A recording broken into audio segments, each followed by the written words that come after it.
In today's video, I am going to teach you how to increase width of line in Figma.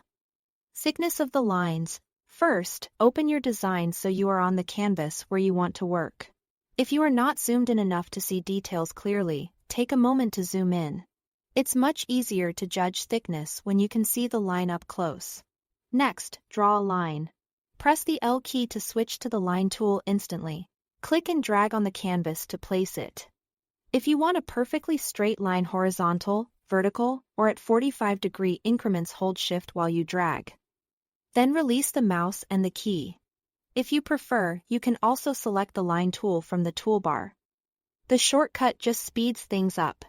Now, select the line you just created. Click directly on the vector line to highlight it.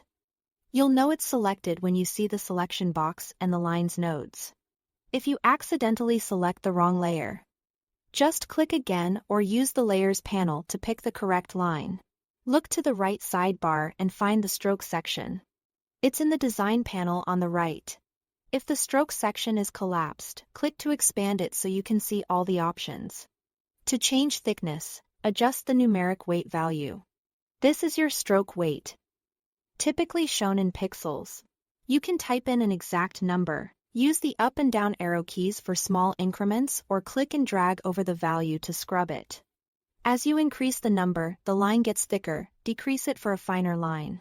Watch the canvas as you adjust so you can match the visual weight you need for your UI, icon, or illustration. For more control, click the small settings icon in the stroke section to open advanced options. Here, you can change the caps to control how the ends of your line look.